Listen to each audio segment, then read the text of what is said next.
Hey everybody, welcome back to Byte Club, the monthly indie game club podcast. I'm your host, Nevin. And I'm your other host, Jesse. And this month, we're talking about Deadtoast My Friend Pedro. Yeah, banana boy.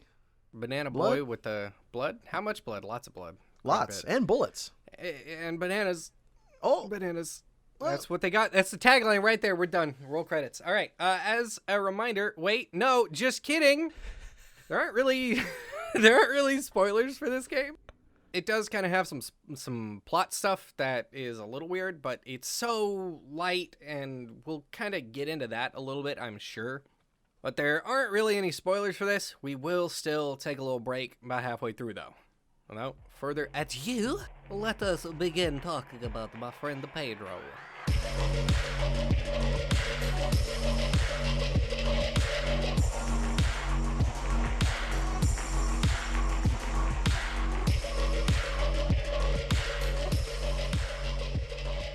So My Friend Pedro is a violent ballet about friendship, imagination, and one man's struggle to obliterate anyone in his path at the behest of a sentient banana. You use some split aiming, some slow motion, and you jump through windows, and it's basically about like recreating or emulating the feeling of really kick-ass action sequences in a 2D platformer shoot 'em up thing. Yeah, I think that's a good way of putting 2.5D, like that funny 2.5D? thing everyone used to say in 2010. Man, geez, 2010 was 9 years ago. It was, huh? I'm older. Yeah. You know what else came out in 2010? What's that? No Man's Sky. Let's keep going. Oh boy. It didn't. Feels like it.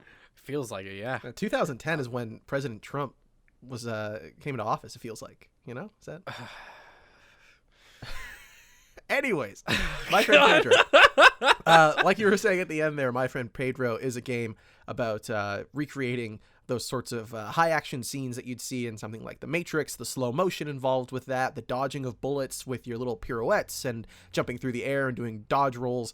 It's also very similar to the classic Max Payne games, and, a little bit of a weird reference, but John Woo's Stranglehold game. I don't know if anyone played that other than me and about 500 people. But, wow. Yeah, Next you're going to start throwback, right? talking about Mark Echo's Getting Up. I might even talk about that Jericho game. I don't remember who made that one. I don't remember. Anyways. Clive Barker. Clive Barker, thank you. Yeah. It's a lot like those games in that you're except trying to... Jericho. It's not really... It's not like Jericho. It's not like Jericho at all. It's a lot like Max Payne and a lot like John Woo's Stranglehold, where you're flying through the air and, trying to pull off these really cool attacks, really cool action sequences. You're trying to your best ability, continue to do things in a sequence. So you're trying to make sure that you are killing as many things or as many people as possible, as quickly as possible, without losing your streak. It's a score attack game in the purest sense, but it's also one where the streak is something that you want to hold up, not just because you want to get the most points, but also because you want to have the game look really exciting and you want it to feel like you're watching or playing out a sequence from The Matrix, which is really cool. Like, that is the best part of it. I definitely feel like, more than anything else, well, no, I was going to say it does a fantastic job of, like, making your goals and the mechanics work together, but at times it kind of struggles to do that. Ooh, okay, that's a take. At times it feels like slow-mo is a bit of a crutch. I'll admit that. And it Okay. slows the game down a lot. Like in about, I want to say somewhere in the halfway point, I ran through almost an entire level in slow-mo and like was able to keep the combo going. You can do it, and it's technically speaking, for completionist points, like for trying to get to the end of the level, I feel like that's probably the smartest way to do it, but it's also the least fun and incredibly boring, and you shouldn't at all play like that. Yeah. Like, that is very true, yeah. I played a bit this morning, and I like barely used slow-mo, and it was fucking awesome. Yeah, those are the moments where the game feels the best, is when you're only using slow-mo right before you need to get a really precise kill. If you use it all the time, it does tend to feel a little bit more... like a crutch. Like a crutch, yeah, for sure. Yeah, that is a really good way of putting it. Like, it's just... I was trying to think of something else, but no, it just feels like the game is... Well, the developers, I guess, are aware of the fact that people playing this aren't going to... on the first run through, and it is a good design decision, but on the first run through, no one's going to really know how to play the game properly, Yeah. I guess. Yeah. It is very much a speedrunners kind of game, something you come back to after you've played it and you just nail it. Kind of like Sonic, you know? But Man, gotta shoot fast. Get them. Oh! I gotta pick up all these bananas. Oh, where's the chili cheese dogs? They're bananas now. Okay. Is that a good bit? I think it was okay. That's all right. That's all right. I definitely feel that too. Like, I really struggle to like have anything interesting to say about this game because it's what it is on paper, right? Like more than a lot of the other games that we've played, it's exactly what it says on the tin. It's a little funny sometimes. It's got some really cool level design, and you're gonna feel like an action star. And it's a game about giving yourself challenges. I think is something that this game is really good at. Like, you can say, I'm gonna go through this level with only the sniper rifle. Right. I wish that you could use, like, after you finish the game, I wish you could pick what weapons you're gonna play through a level with. Like, I would love to play through the early levels with the shotgun or the sniper rifle, but you can't. You play through with what you have on that level, and I feel like that's a bit of a detriment. What do you think? So, I think that, like... Okay, so the question I want to ask you is, I guess straight up, because from what I'm hearing, did you like the game? Yes? Okay. It's weird. Better question. Did you like the whole game? No. Okay. More specific question then. Did you like the second half of the game? Yes. Okay. So what did you not like about it then? It's mainly because, like, okay, so I think mainly I didn't fully enjoy my first playthrough of the game. Right. You and I kind of talked about this a little bit, and it really is a game that benefits from practice. Yes. And from going through levels multiple times and trying new things. Your first playthrough of this game is very much, I don't want to die, I'm going to take it slow. There's definitely creative level design throughout the entire thing, including the fucking platforming levels, which were really cool, I think. Mm-hmm. But it's at the end of the game when they start really using slow-mo as a puzzle element, and it starts to feel like an action puzzle game, which I think is really unique and really interesting because you have to use slow-mo to hit targets and get through things, and like you have to turn slow-mo on and off. It's really interesting, and the spectacle of the later levels as well is far more interesting, I think. In the early levels, it's a lot of mundane stuff. I'm going through sewers, I'm spinning in a circle between 8 dudes and just holding down the fire button with like little bits of set pieces. Like when you first burst through a window, that shit was cool. I played through that this morning. It's still cool. I love jumping out of one window, sliding down a rope, jumping through the other, turning on slow-mo, kicking a dude in the head and shooting another one. When you know how this game works and you're familiar with the systems and you're not fumbling with the controls, like when you're experienced, this game is totally different than when you play it fresh. And I think that that's when it really shines. For sure. Yeah, it benefits from being 4 hours long because then, you know, Yes! you get that experience of learning how to play the game, getting to the end and understanding the mechanics, and then you come back to it, and you are relatively skilled with it. But something that I found really interesting was in my first playthrough, I really appreciated the sort of set piece moments more than I did the parts where I was a little bit more skilled the second time around. On my first playthrough, there were moments where I just pulled things off on the first time, and like it was exactly what I wanted to do and it felt great. It feels cool. But you come back to it and you're like, that's how it was supposed to happen. You could have done it in slightly different ways, but for the most part, pretty straightforward. You know, you get on the zip line, you crash through the window, you shoot some guys, you fall, there's a gas tank, you shoot it, it explodes, kills some more guys. Like that stuff, there are moments like that in the first couple stages where you can feel like that's what you're supposed to do, and the alternative is kind of you making a different way to approach it. But those are the parts that I thought were the best. And I was gonna say, like, I think it shows really good knowledge of level design and player tendency to be able to create a sequence like that still feels good. Yeah, totally. There are other games like I'm playing fucking Half-Life, right? I am supposed to go down this hall and shoot these dudes. But it's not interesting. It doesn't feel cool. But in Pedro, like, I'm supposed to jump through this window and shoot these dudes, and it feels cool. And there's a number of different contributing factors to that. And it also, I feel like Pedro benefits from a flow state more than Half-Life. I mean, obviously, but Well, for sure, yeah. for sure, that game doesn't have a flow state. Like, you get into this state where everything that you're doing starts to feel natural. And that thing that was engineered for you to do a specific way, you don't even think about that because you're just doing it. You don't really think about on your first time through, like, this is what I'm supposed to do here, obviously. You just do it. Yeah, definitely. Something I wanted to discuss, because you mentioned it earlier with the ending of the game. I personally really did not like the last quarter of My Friend Pedro. Are you referring specifically to the last boss fight, or like the whole last internet section? For the most of that section, I really didn't like. Wow. Because it stopped being a spectacle platform shooter and started being a puzzle game shooter, with enemies that were bullet sponges compared to the previous ones. I will say I will agree with you. Like, I really don't like the internet security guys. It's stupid. Really boring. How much ammo it takes to kill them. That's so bad. Yeah, it's not fun in a really annoying way, but it's also I just don't find the puzzle shooting aspect all that interesting. In that last section of the game, it really felt like there were less opportunities for those set piece moments. There were less chances to do those really interesting sequences of shooting, and it was more just you have to stop a lot more. I think that's why I wish you could take any gun you wanted to earlier levels. Running through with any one gun would completely change the game, right? And you don't get the cool toys until later, which is a shame. Yeah, exactly. Because once you get to the later levels, you play through them and you're like, I barely got to use this big ass gun. Yeah.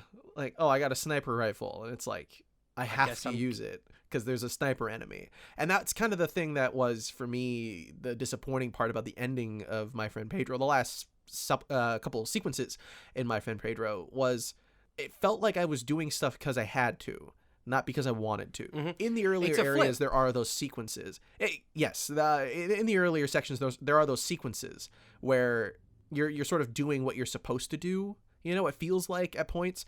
But like I said, you can come back and you can change it up and you can be like, oh, I'll be on the zipline only for this long and then dive through the window and stuff.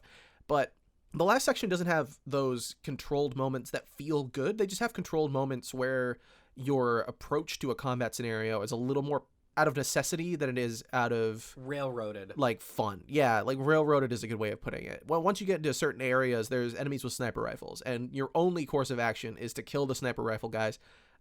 Usually with a sniper rifle. You can use other weapons, but the easiest way to do it is to just use the sniper rifle. And the other weapons are just going to be you hoping that your shots are connecting from a distance with the pistol or with the SMG or the assault rifle.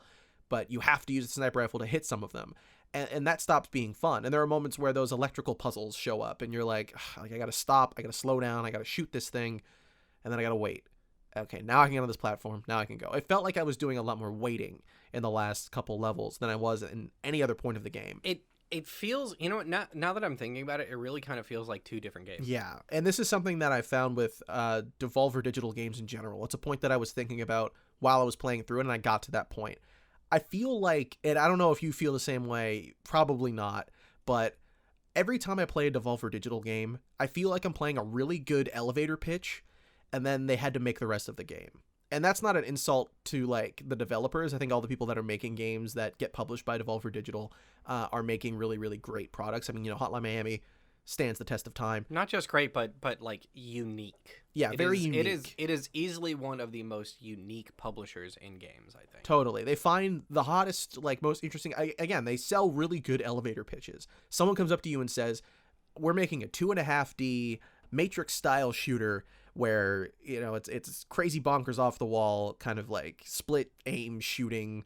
You're like, yeah, okay, that sounds interesting. I'll check that out. You're like, oh, it's a game where you're a barista in a bar. What? You're a bartender. In a cyberpunk dystopia, and you're working with people who do stuff with the government and with local mega conglomerates and stuff, and you're trying to influence them. And yeah, that's really cool. But you play the games, and it feels like the last hour or two of them is just there. And it didn't need to be, or it's a different game, or it feels like you're not playing the elevator pitch anymore. And that just, that's just something interesting to me, is that I play these games from Devolver Digital, and that keeps happening. Do you think that, I at least with regards to My Friend Pedro, do you think that's a problem of the escalation requirement? Like, players expect games to get crazier and crazier and delivering more and more different things and different scenarios as the game progresses. Do you think that that sort of demand for constantly being shown new things in a game is detrimental to these games that are 3 to 4 hours long and are built on one or two basic mechanics like My Friend Pedro is? Definitely. I mean, I think that's something to do with My Friend Pedro, especially because when this game came out, or well, not when it came out, sorry, but when it started and I started playing it, I was so surprised that there were so many new gimmicks every level. Here's a skateboard, here's a pan, here's these like deflector signs that you shoot bullets on and they ricochet off of them. Like each level has a new thing in it that you're like, this is really cool. Oh, wow, a propeller hat that I use to float through levels. Like, that's amazing. There's so many cool things like that. But the thing that I find kind of frustrating is that just at the end, the things they were introducing weren't conducive to more exciting combat or more exciting scenarios. They were conducive to a different type of play. I wasn't doing things in the end of the game to like more effectively kill things or to more quickly kill enemies. It was all about changing up the speed of the game, the flow of the game. It became how quickly can you solve these puzzles with your guns and kill people than it was just how quickly and efficiently can you do this thing. Like the score attack element had a different approach to it, which I just didn't find all that enjoyable compared to the first So 3 hours of the game. Here's the thing that I finally want to bring up. We, again, talked about this a little bit, but I really, really feel like this game would benefit so ridiculously strongly from a level creator. Let people make their levels, because you have all the tools here. You've got these incredible pieces, that you can just let people slap onto a level and go. Like, it worked fantastically for Trials. I think it could work fucking phenomenally for My Friend Pedro. And I know that I for sure would spend a lot of time on My Friend Pedro if it had a level creator. Totally.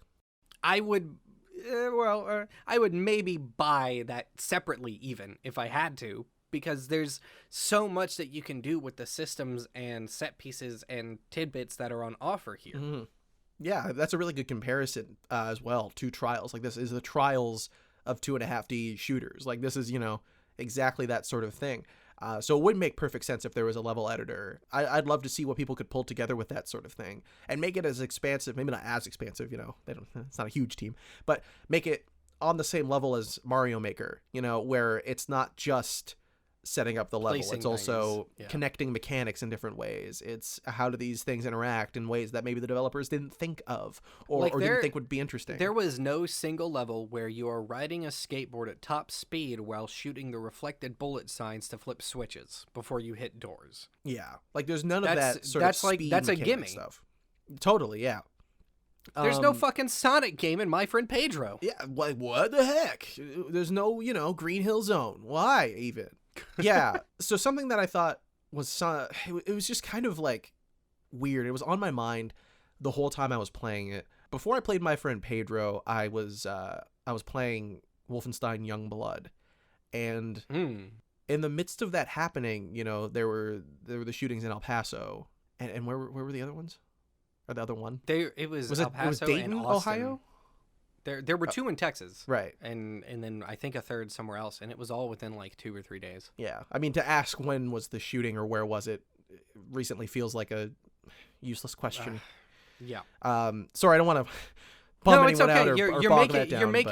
You're making a point here. Please continue. Right. Well, the thing that I think was just on my mind the whole time I was playing those games was like, not the violence thing. And for the first time, I think ever, I was really thinking to myself this sort of thing in regards to those events. I was playing Youngblood, and that is as close as you can get to what if Arcane made a shooter.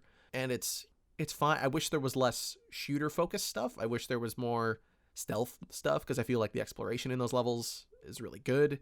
They're set up for that sort of thing, but just the mechanics aren't there for it. But also, playing My Friend Pedro made me think a different sort of thing.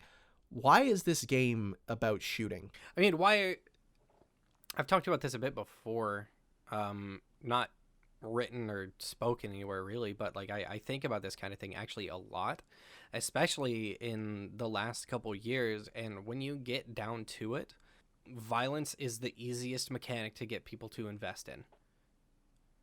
Certainly. I think it very much comes down to a mechanical thing as much as it is like that's what games have been about for a long time.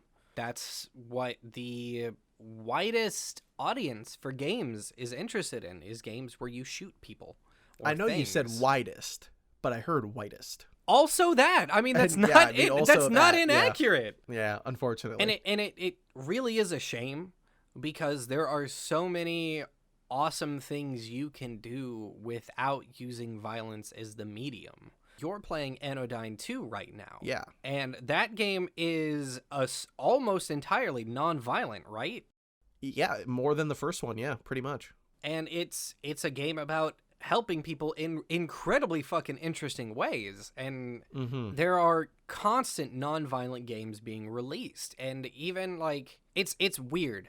It's weird that shooting is the thing that games jump to, but I understand why it is. I just wish it wasn't. Well, so for this game in particular, and this is why I think the question was so interesting for me, because it wasn't just a scenario of, I wish this wasn't about shooting. For me, it was a real, like, philosophical, why is this about shooting? And I don't know if it's just as simple as it's the popular thing, or it's what people are into. Not to say that that's not a contributing factor, but I do think that, like, this game, more than probably any other game that I've played that is about shooting, does not need to be about shooting. Really? The exciting part of this game isn't killing people in really interesting ways. It's how accurately and quickly you can pull those things off in really interesting ways.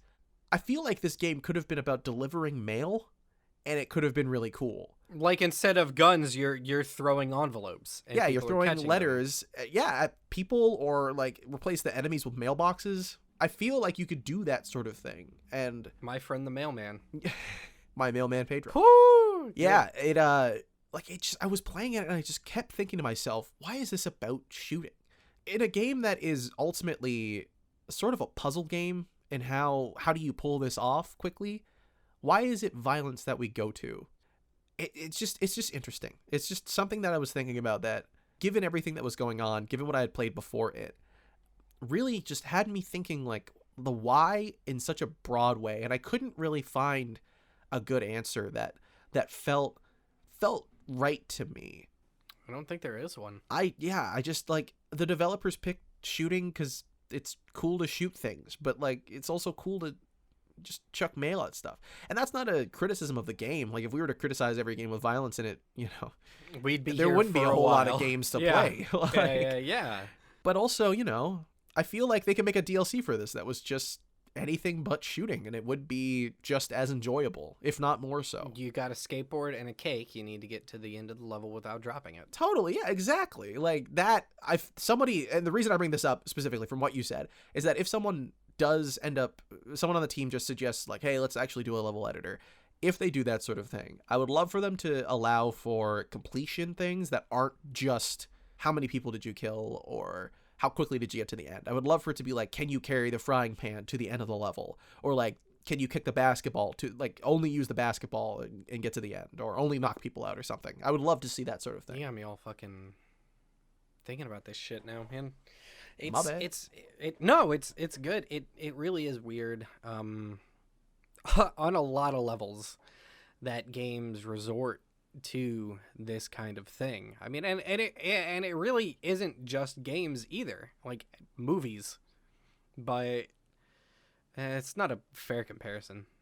I don't know. It's weird, and yeah, I don't think there's a good answer for why.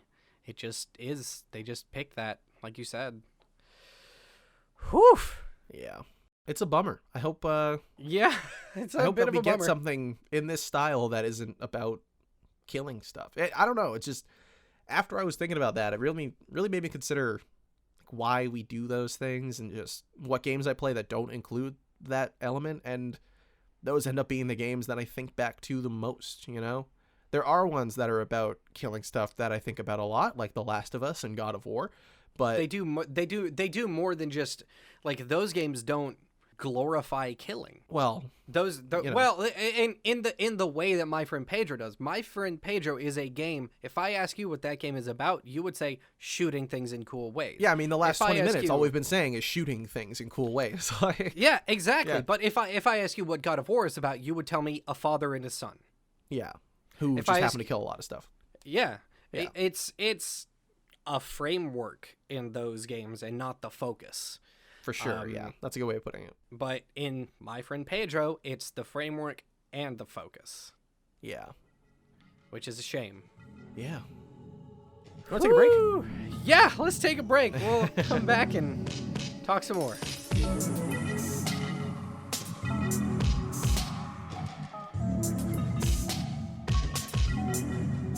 Hey, just before we get back to the good podcast and goodness, I want to give a quick shout out and thank you to our Patreon supporters.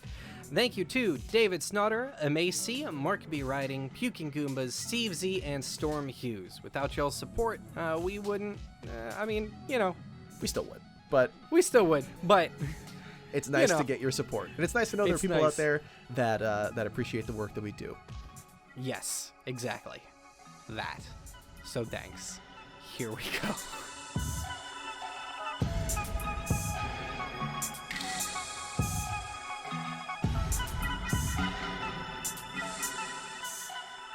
All right, welcome back.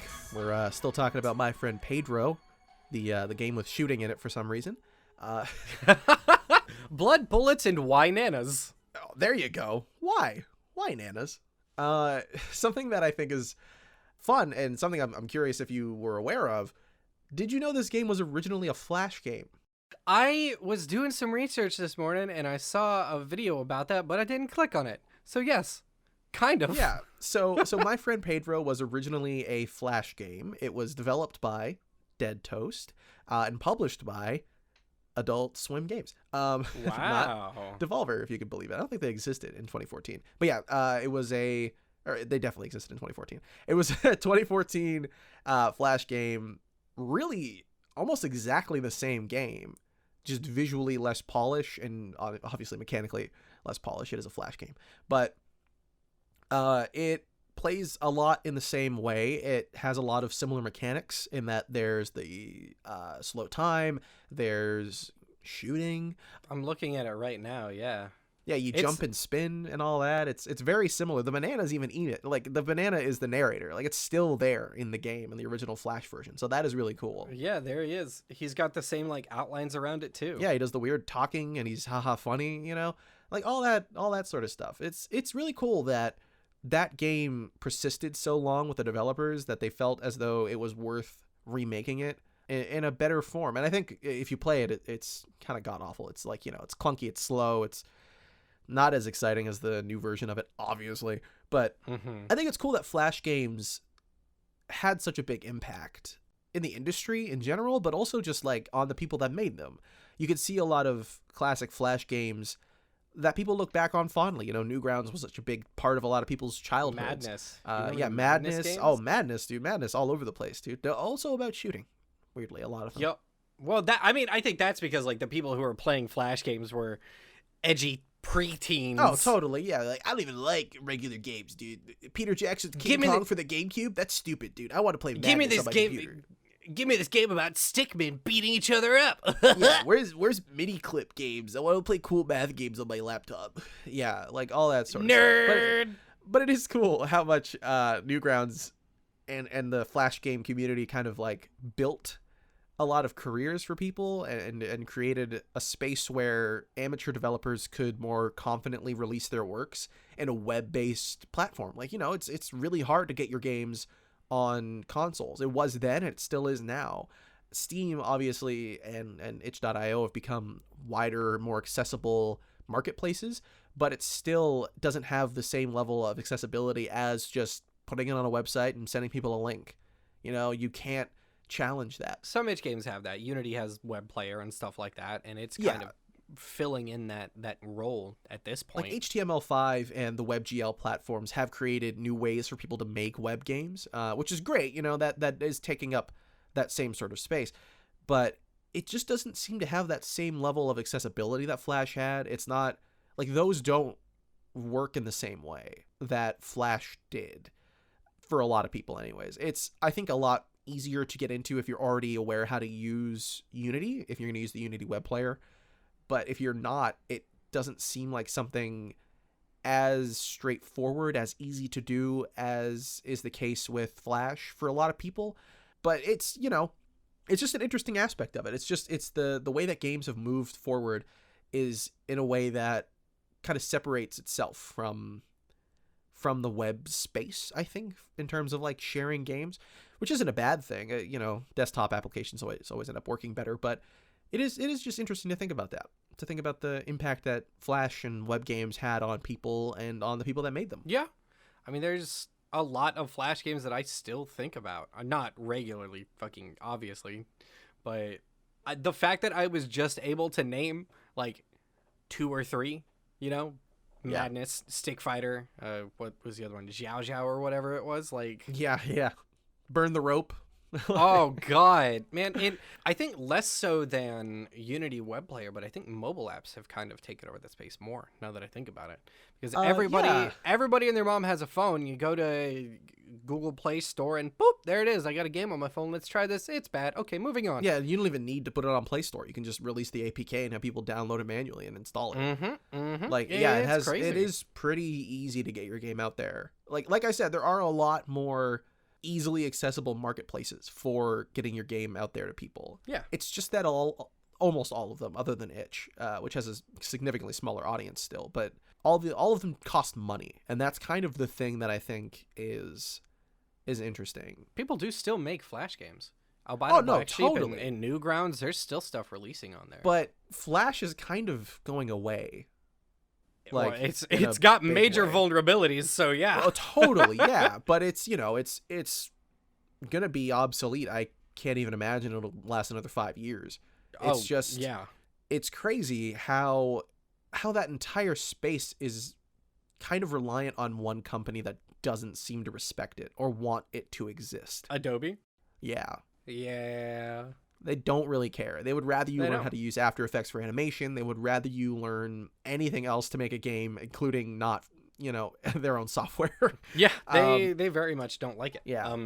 It's also used for like web apps and like training and all sorts of stuff. Like, yeah, there are loads of old computer programs, like web programs for school, for just educational stuff in general. Yeah, there's government-run programs in Canada that require you to do online stuff that uses Macromedia Flash like 2.0 still. Holy shit. Okay, well, that's on them. They got to get that shit up there. Oh, no, totally. Holy but, like, crap. That's just the point that Flash was such a big part of the web for so long.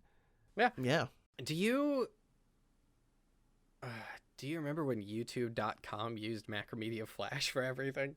Yeah, I remember when you all could those watch videos on your iPhone. All those gradient buttons with like click interactions to make them look like they were pressed down. Your custom backgrounds. I love Web 2.0. You remember MySpace.com? I don't, actually. Oh, God, no. Yeah, you're too old. I'm sorry. There it is. I'm sorry. I'm 47,000. Yeah. Back when MySpace was a room down the hall. Do you have any projects that stuck with you like that? Do you have any ideas that you had when you were younger that you still kind of think about and want to do? So when I was a kid, access to a computer was like really hard. We had one, but it was bad and it was slow. But growing up, I was really into computer programming. I really, really liked working on stupid little game projects for fun. I liked writing them. I liked making little weird applications. And yeah, I mean, you know, I tried working on a game when I was a little kid, like a weird RPG kind of thing, but I never really did much with it to make like a complete project. But yeah, I mean, you know, I was inspired a lot by web games, by stuff like that turtle game where you like toss a turtle. It might just be Turtle Toss. I don't even know. I think it's Turtle Toss. But something like that.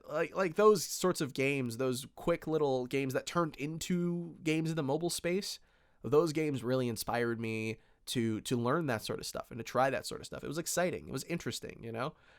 That space, the accessibility of it for a lot of people, for people that aren't well off, you know, like me, who had a crappy computer, so I couldn't play, you know, Crysis. I didn't have a phone for a long time. Like, not until maybe the middle of high school did I get a smartphone. It was hard. I couldn't access a lot of that stuff, but I could play games on my laptop or on my computer, like on my really, weak systems. They could play Flash games. It wasn't really that hard. And that was really exciting. That's the part of it that I look back on and think, like, the access to wealth that I lacked at the time made me more willing to try those weird games, to try those small little indie online experiences. And that's something that I think a lot of kids don't have the opportunity to do. There are a lot of free games mobile, but they're just not. It's not the same. Good. Yeah, it's not the same. There's a lot of like grassroots and guerrilla like word spreading to the Wild West of Flash interactive media days. A lot of the games that I played on a school computer after school because my friends were like, hey, you have to check out this game where you go back and forth shooting arrows at each other. It's 2 players. Whoa. That's like, oh Jesus, this is along the same time as like, what was it, the Epic movie? Oh boy. Throwbacks. Jesus. Clive Barker's Jericho and the Epic movie. Truly, we are 2008. Oh God. 2008? More like 2000 late. Oh. I'm on that ape shit now. I guess what I more meant though was like, do you still recall a specific idea or a thing that you wanted to do or make that you still like have? Like these guys had really. My Friend Pedro, they made a Flash thing and then they made the actual game and like actual game. They made a full game in 2019. Yeah, not really. I can't think of much from my past that like has bled into the future like that, like project wise, because I'm only just now at the point where I want to work on things like that. Growing up, it was, I just want to have fun. I'm stupid. Like, I was really good at school, so I didn't really have to try all that hard. Wow. Which, good for you, dude. You were good at grade 8 math, dude. Congratulations. Wow. You could add and multiply. What's 2 + 2? Oh, 5, dude. I killed it. You fucking nerd. But yeah, that sort of thing put me in a position where I could spend my time kind of just goofing off, playing games, watching movies, watching TV. Okay. So I didn't really care all that much about working on stuff. And now I'm at the point in my life where I do want to do that a lot. So I think I'll have things to point back to be like, oh, I wanted to do that, never did, or I did and it wasn't that good. I remade it. I could say that in probably 5 years, Okay. 4 years. What about you? Yeah, actually, I have quite a few ideas, some of which are manifesting in ways they never would have originally manifested in. Oh. There's that tabletop system I'm working on that I know I've talked to you about. That was originally going to be a book that I wanted to start writing when I was 12. Oh, wow. Yeah. And just all sorts of stuff like that. Like, I struggle to let go of ideas. It's hard for me to kill my darlings. So I have a lot of stuff, actually, that I still, like, really, really want to do or that I'm actively working on. Mainly that one, though. That's the one that sticks out. And that's, like, when you mentioned that this was a Flash game and they made a full-ass game out of it, like, that got me thinking about that and how ideas can change and grow over time. Totally, yeah. It's really exciting. I think that, like, as we move forward with these sorts of projects, we're going to see a lot of people, young people especially, who are getting into game jams. We're going to see that sort of thing carry over in the same way. See a lot of... Yes, for sure. Like, the last GMTK jam that happened, there were a lot of really kick-ass ideas in there. Yeah, really inspiring stuff. Yeah. And I think, like, 3 years from now, at least 3 of those games are going to have going to be all over Twitter in, like, a full deluxe edition, right? It's gonna totally, be crazy. Yeah. I mean, the advertising you get from Mark Brown alone, like, that would make me want to finish it. Yeah, for sure. Video games are wild, man. Yeah, there's a lot of stuff going on. Lots of neat stuff. For sure. So we actually do have 2 questions for this episode. Let's hear it. So these both come from a friend of the show, Puking Goombas, our good Patreon. Love you, buddy. Shoutouts. Shouts the hex out. So he says, I haven't tried this yet because it didn't look like my cup of tea. But does this game have good game feel, in all caps, and what's your favorite maneuver? I think yes. It feel game for sure. Game feel good. think game do feel good, yes. Once you get used to the controls or change them completely. You played on controller, right? I did, yeah.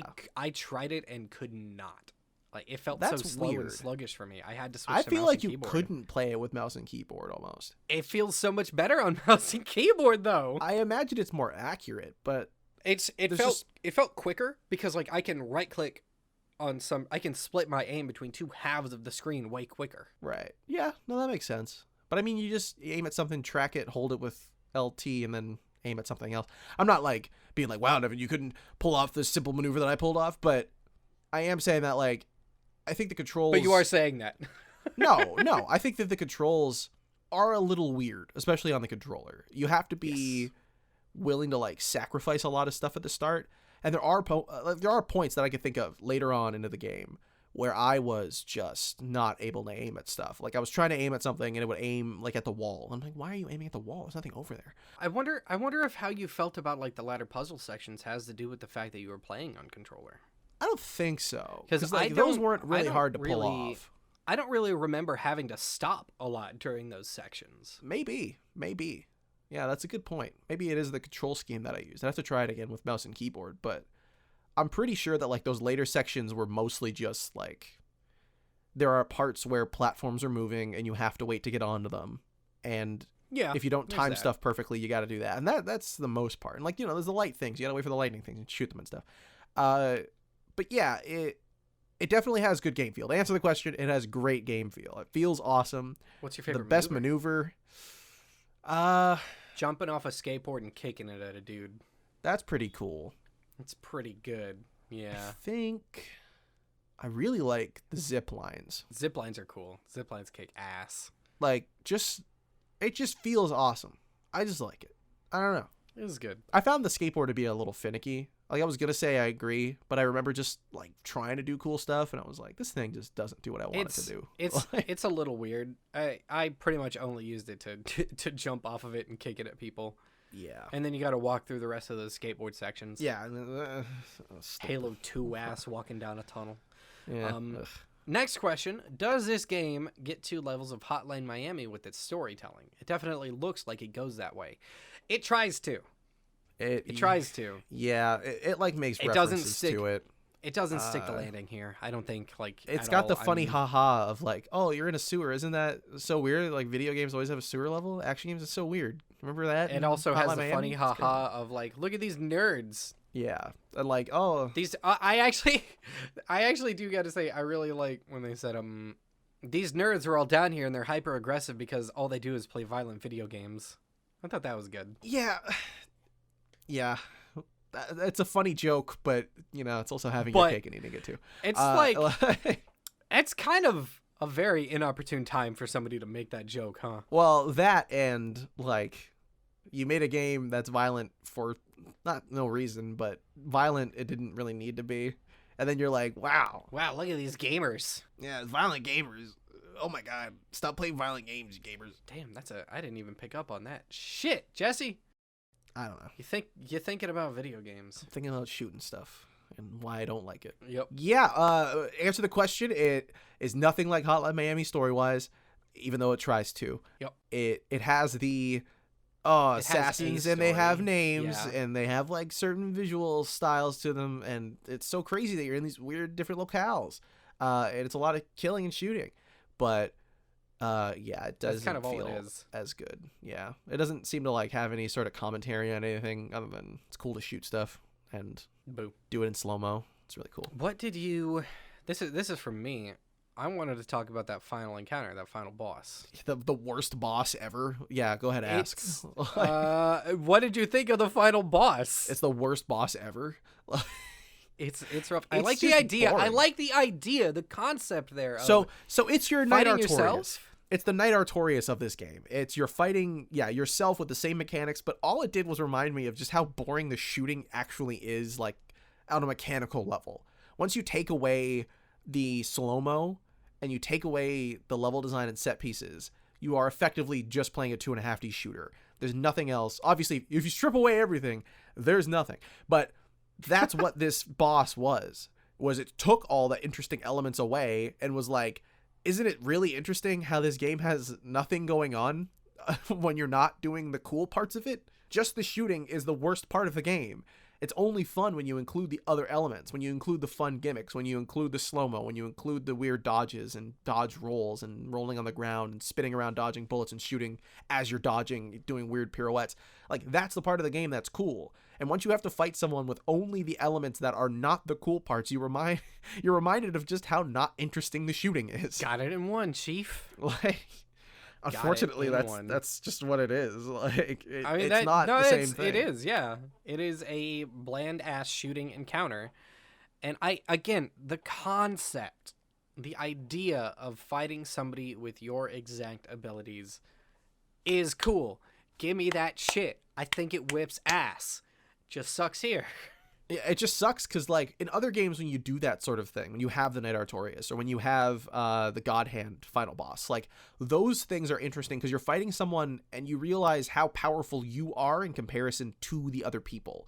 The only thing that you really have over this boss is the slow-mo at the end. Yep. And they don't do that. Like, that would have been really interesting if the enemy was like, oh, slow-mo time, and you're like, shit. Like, wait, what do you do when this happens? But the only thing that they do that you do is slow-mo, or sorry, is the dodge spin, and that's kind of it. And like, okay. Yep. But it's not on the same level, and it's not different. It's just like exactly. It's weird. a boring, bland set piece. It's stripped down. Yeah. Quick note. There is technically another final boss. Yes, but that is the only that's spoiler the only thing in this game that is a spoiler. I will say, I thought it was cute, and that's about it. It was really cool. I thought that was great as hell, but it was really cool. It was visually that's all interesting. there is there. Man, I kind of wish that the game had been more in that weird mind space. Yeah. Because all of the rules that it tried to tie to the quote-unquote real world got thrown out the window. You're walking on disappearing platforms made out of chocolate. You're using a beanie with a propeller to shoot haters. Yeah. There's a lot.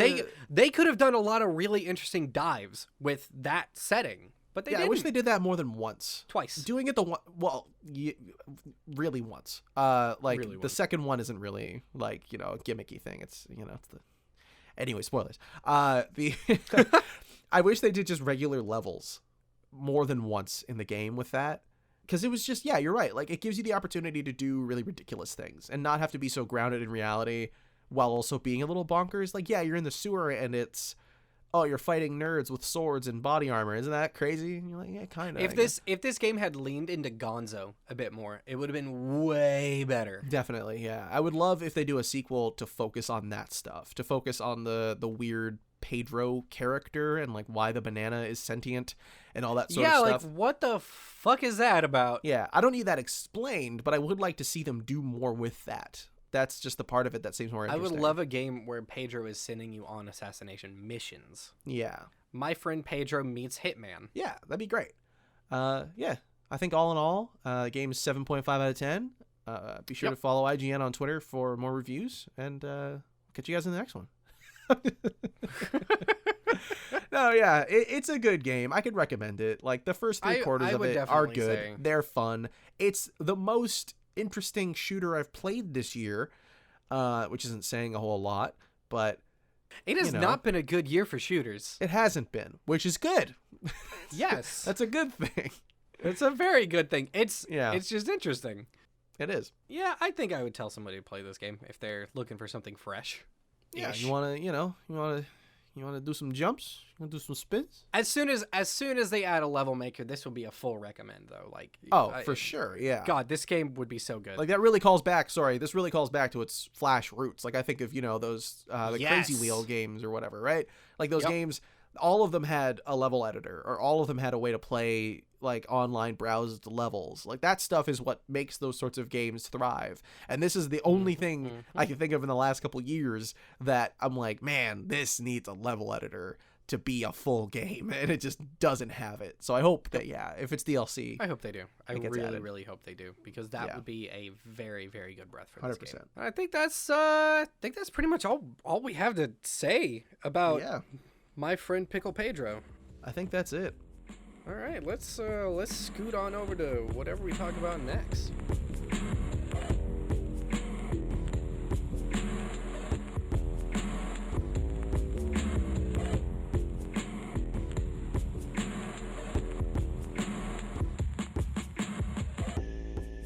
So hey! Thanks for joining us for this month's episode of Byte Club.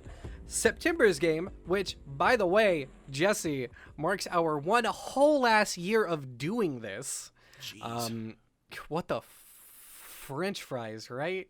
Yeah. September's game, voted for by our patrons, is You Are Jeff Bezos. Why don't you tell us a little bit about this, Jesse? Sure thing. So, You Are Jeff Bezos is a Twine game that asks you to explore the age-old question: what would you do if you had more money than any single human being should ever have? You'll decide the fate of your workers, whether or not to repair Puerto Rico, end homelessness, or pay your taxes. It's all up to you in this riveting text adventure through the morally compromised life of the richest man in the world. So fucking glad that we get to play this. Yeah, I'm excited to talk about capitalism and why it's bad. Hell yeah. Can't wait for my boss to hear this podcast. If you'd like to vote for October's game, head on over to patreon.com/IndieBytesYT to learn about how you can. The choices for October's game, given that it's October, it's spooky game time. And the choices are Remnant from the Ashes, Lost in Vivo, and Penumbra. As usual, I'm stoked to play any of these. Totally, yeah. Lost in Vivo, I think, would be really cool. I just want to play Remnant, and Penumbra's a fucking classic. It's a classic, dude. It is so good, mostly. As always, we will be taking your questions about next month's game. In this case, You Are Jeff Bezos, and chatting about them here on the podcast. So send them in as you come up with them. We got 3 ways you can send in questions. You can email them to nevin@indie-bytes.com. You can use the contact form on the Indie Bytes website, or you can yell at me on Twitter. You can find Jesse on Twitter @Guarashia. You can find a whole bunch of indie game... that's the fucking way the computer pronounced it in the Hyperlight episode. Guarashia. Go on. Guacamole-shia. You got You it. can find a whole bunch of indie game related content on Twitter @IndieBytesYT, on YouTube as Indie Bytes, and at indie-bytes.com. This episode's music is from the My Friend Pedro soundtrack by Navy D, and it can be found on Bandcamp and Steam. Thanks again for listening. Looking forward to getting your questions and seeing what we talk about in October. We will see you next month. Bye. Bye.